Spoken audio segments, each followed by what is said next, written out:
रविवार दिल्ली के press club of India में रिपब्लिकन पार्टी ऑफ इंडिया ने आगामी दिल्ली विधानसभा चुनाव में 70 की 70 सीटों पर चुनाव लड़ने का दावा ठोक दिया है।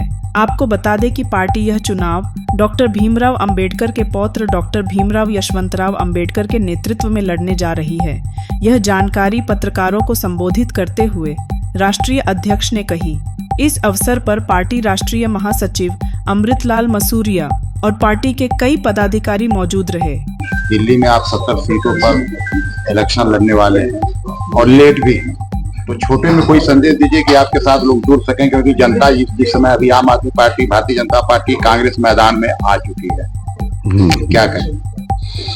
आने वाले दिल्ली चुनाव में जो 70 सीटें है और Republican party of India Bhimrao Ambedkar या आने वाले समय में सभी सीटों पर चुनाव लड़ेगी। ये बाबा साहब की ओरिजिनल पार्टी है। रिपब्लिकन पार्टी ऑफ इंडिया बाबा साहब ने स्थापित की है। बाबा साहब के समय, बाबा साहब के महापरिनिर्वाण के बाद भी ये पार्टी 80 तक अच्छी चली, लेकिन बाद में रिपब्लिकन पार्टी के नेता महाराष्ट्र में सीमित रह गए। आज समय आ चुका है कि रिपब्लिकन पार्टी ऑफ इंडिया देश भर में लेके जाए। वो प्रयास मैं कर रहा हूं बाबा साहब का नाती। मेरा भी नाम भीमराव यशवंतराव अंबेडकर है और यही कारण है कि थोड़ी लेट हो गई है, मैं जानता हूं, लेकिन रजिस्ट्रेशन अभी 3 महीना पहले मिल गया। लेकिन आज का युग ये मॉडर्न युग है, डिजिटल युग है, नए नए मोड ऑफ ट्रांसपोर्ट है। उसके वजह से बाबा साहब के विचारधारा, रिपब्लिकन पार्टी की विचारधारा यहाँ के शेड्यूल कास्ट, शेड्यूल ट्राइब, वंचित समाज के लोगों के सामने मैं लूंगा और उनको बता दूंगा कि भाई राजनीति में आगे आना है, राजनीति में पावर कैप्चर करना है। जो संदेश बाबा साहब अंबेडकर ने दिया था, आज हम लोग राजनीति से बाहर हो गए। हमें कोई राजनीति में पावर शेयरिंग कोई सी पार्टी देती नहीं। इसके लिए हमारे को हमारी पार्टी चलानी पड़ेगी, हमारे हक और अधिकार के लिए। ये बात लेके मैं दिल्ली इलेक्शन में उतर रहा हूँ। आज की प्रेस वार्ता के अनुसंधान में मैं इतना ही कहना चाहूंगा कि जो हमारे आपके और सभी समाज के लोगों के साथ जो अन्याय और अत्याचार हो रहे हैं, और खास करके रूलिंग पार्टी की तरफ से जो बार बार संविधान बदलने की साजिश की जा रही है, और आए दिन कोई ना कोई ऐसी बातें होती रहती है कि जिसकी वजह से आम आदमी अपने रोजी रोटी के लिए, युवा अपने रोजगार के लिए, महिलाएं अपने परिवार के लिए, महंगाई और बढ़ती जा रही है।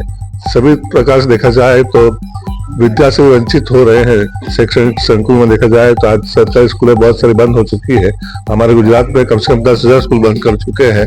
महाराष्ट्र में 35,000 स्कूल बंद हो चुकी है। तो आज दिन शिक्षा में महंगा होता जा रहा है ताकि लोग अशिक्षित बने रहे और ये अपनी मनमानी करते रहे। खास करके जो डर का राज फैला रखा है, डरा कर राज कर रहे हैं, ऐसी परिस्थिति में आम जनता का संविधान के द्वारा मिले हुए अधिकार, हक उनको मिलते नहीं है, पहुंचते नहीं है, और उसके आड़ में कुछ और ही साजिश की जाती है। ऐसे हालात में हमें आज फिर से एक बार डॉक्टर भीमराव यशवंत अंबेडकर जी के साथ Republican party of India, bracket में भीमराव अंबेडकर लिखते हैं, जो ओरिजिनल पार्टी है, जो डॉक्टर बाबा साहब अंबेडकर की खुद की स्थापित की पार्टी को सजीवन किया गया है, उसके बैनर के तले हम हमारे साथ, हमारे विचारधाराओं से जुड़े हुए कुछ और संगठन और राजकीय पार्टियों के साथ मिलकर दिल्ली के चुनावी मैदान में उतरना चाहते हैं। मैं हरिभाई पटेल, राष्ट्रीय अध्यक्ष आम जनता पार्टी इंडिया।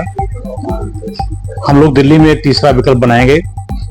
आरपीआई जो बाबा साहब की ओरिजिनल पार्टी है, जो अभी नई आरपीआई भीमराव अंबेडकर के नाम से पंजीकृत हुई है, हम सब ने सर को कॉल किया कि हम लोग दिल्ली में आप आए सर, और दिल्ली में एक तीसरा विकल्प दें, क्योंकि आज जो देश का माहौल है वो भारतीय संविधान को लेकर है, लोकतंत्र को लेकर है।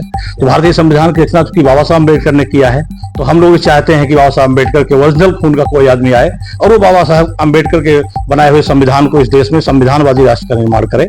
और इसीलिए हम लोगों ने किया है और दिल्ली में हम लोग एक मोर्चा बना करके पूरे दिल्ली के सभी सीटों पर चुनाव लड़ने का मन बनाया है। प्राइम टाइम हिंदी से अर्जुन सिंह की रिपोर्ट।